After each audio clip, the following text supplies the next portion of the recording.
Hoje nós vamos estar aprendendo um pouco sobre palavras em inglês que nos ajudam a descrever o mundo ao nosso redor, como there is, there are, os artigos e alguns pronomes demonstrativos. So now we are going to be talking about articles. Articles are small words that we use before nouns. Okay, we have infinitive articles and definitive articles. Let's start with the indefinite articles. In Portuguese, we have and uma. In English, we also have two variants, a and an. Okay, in Portuguese, is used for masculine words. For example, menino.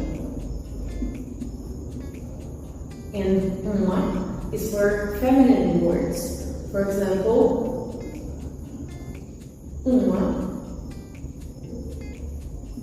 menina. In English, that's where it's different, because a and n is not an indicator of the gender of the word, since in English words don't have gender. Okay, so how do I differentiate them? Well, we have here one example: a cat, a cat. A or a is used for words that start with a consonant sound. Cat, a cat. Here we have another consonant sound. Book, book, a book. Now, an is used for words that start with a vowel sound. A, e. An apple, an elephant. Okay, so a is for consonant sounds and n is for vowel sounds. But you may think, so I just need to look for a consonant and then I can use a, or I can just look for a vowel and use n. But we have to pay attention that we need to focus on the sound and not the actual letter. For example, for the word honor and the word hamburger.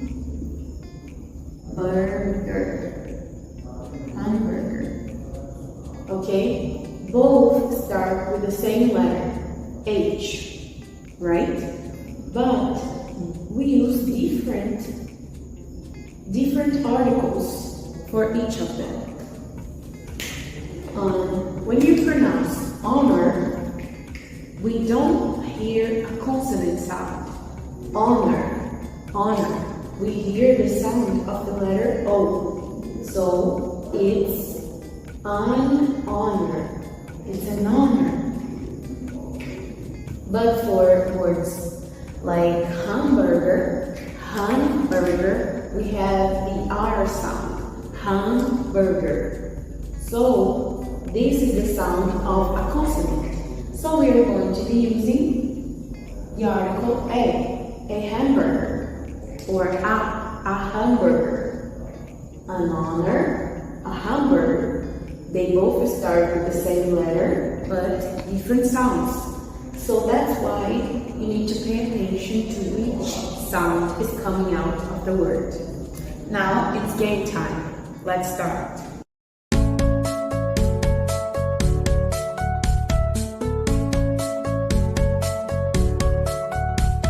Hello everyone, welcome along to Spurs Weekly. It's been another busy week in all things Spurs here at Hotspur away, including an away game as well against Monaco in the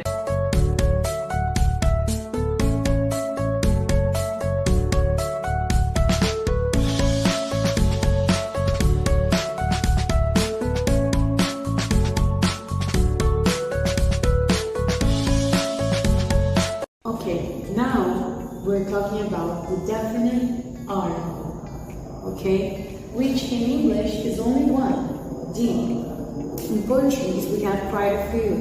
You might know them as o, a, os, and as. In English, we only have one. So why do you need to teach me that? Because that is only that. Well, we have a different sound depending also in the first sound of the word. The apron is the... Falando certo? Apron? Apron. Apron. Apron. Apron. Eu falaria apron. Eu também. So, we say...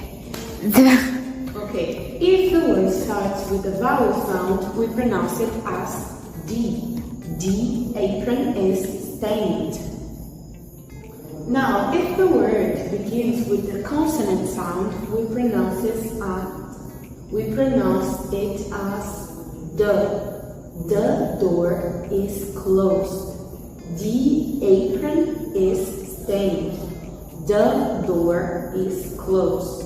So, D and the. D for vowel sounds and the for consonant sounds.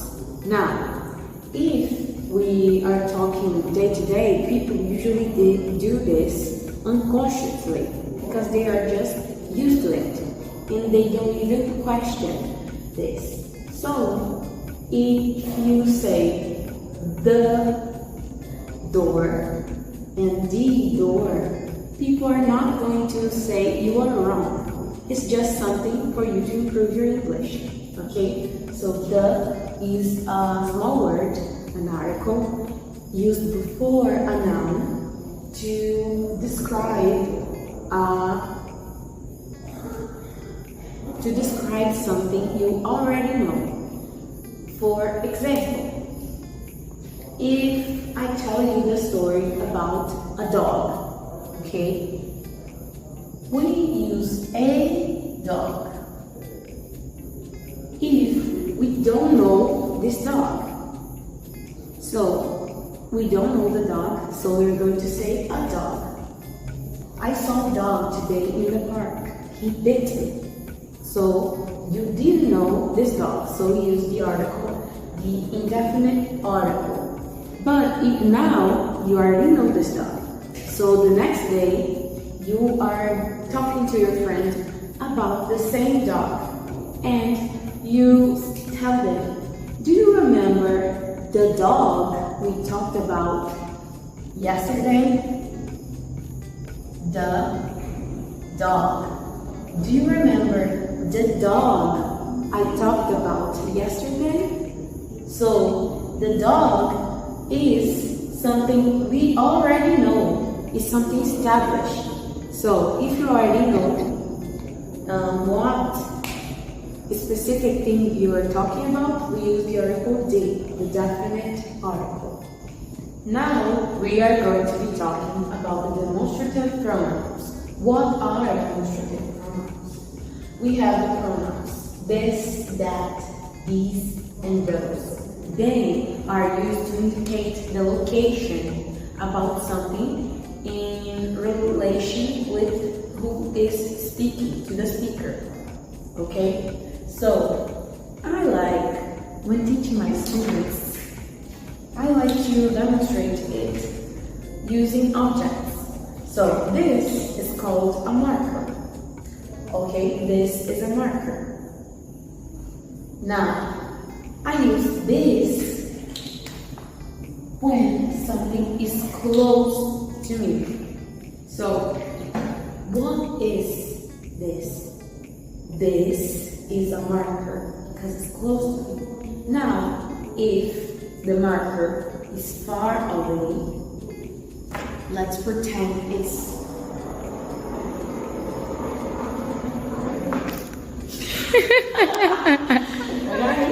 Now we use that to indicate something is far from us. is my marker. This is my marker. That is my marker.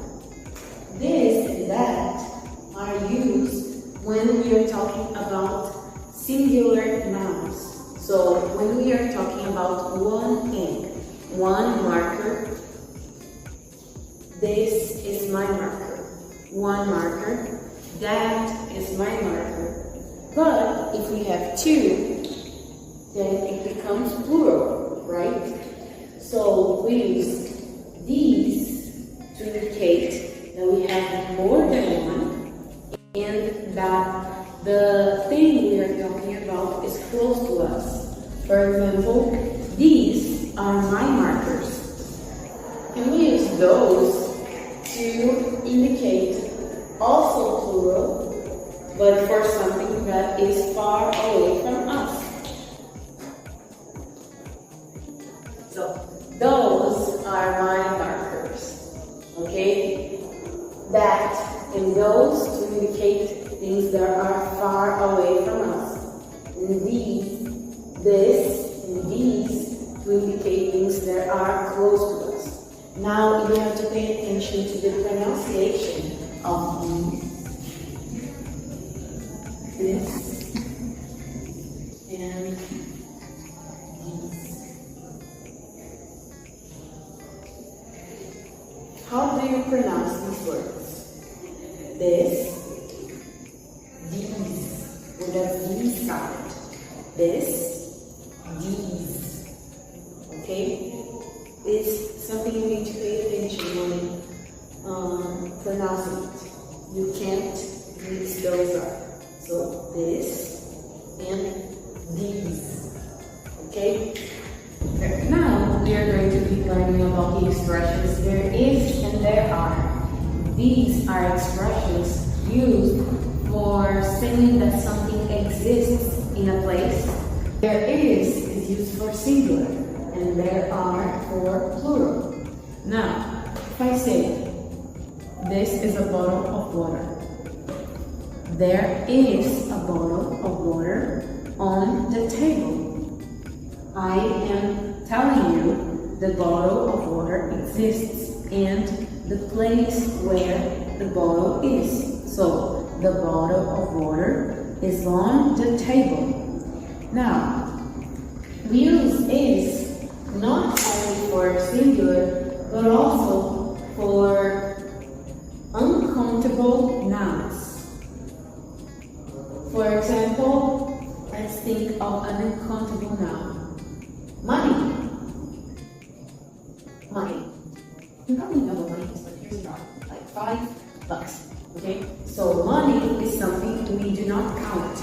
I can't count 1 money, 2 money, 3 money. I can count real, $1, but not money. I can count 1 money, 2 money. So money is an uncountable noun. If I say, there is money in my bank account, it can be more, it can be a lot of money, and I still say, there is money on my bank account, because it's uncountable noun. Now that you know that there is used for singular nouns and uncountable nouns, you can go with there are, which is also very easy. Use there are for plural nouns. So when we have more than one, we can say there are. For example, there is a marker in my hand. There are 2 markers in my hand. There are 3 markers in my hand. So there are is used when we have a plural noun or more than one thing. Now here we have some examples. The first one is an affirmative sentence. There is a marker in my hand. Hand, marker. There is a marker in my hand. Now, if we want this phrase in the negative, it's very easy. We just need to add not after the expression there is. So, there is not a marker in my hand. So, there is not a marker in my hand. We also can contract the is not form for isn't. Instead of saying there is not, we can just say there isn't. There isn't a marker in my hand. Now for the interrogative form, we just switch the words there and is. The verb to be is comes to the front, and after we say there and the rest of the phrase. Is there a marker in my hand? Is there a marker in my hand? Yes, there is a marker in my hand. Or, no, there is not a marker in my hand. Now, we do the same for the expression there are. Just remember, there are is plural, so we need more than one object or more than one thing. We have to have two or more things. There are markers in my hand. So it's more than one markers. So there are markers in my hand. For the negative form, we just add not. Just like there is not, we say there are not markers in my hand. And for the contracted form of are not, we say aren't. There aren't markers in my hand. Now for the interrogative form, we just switch the order and put the verb to be on the front of the phrase, saying, are there markers in my hand? Yes, there are. Or, no, there are not. Então, pessoal, esse foi o vídeo. Muito obrigada por terem assistido. Espero que tenham gostado e vão estar alguns links na descrição com conteúdo extra para jogos e outros vídeos. Chequem, por favor, deixem o like, se inscrevam e thank you for watching.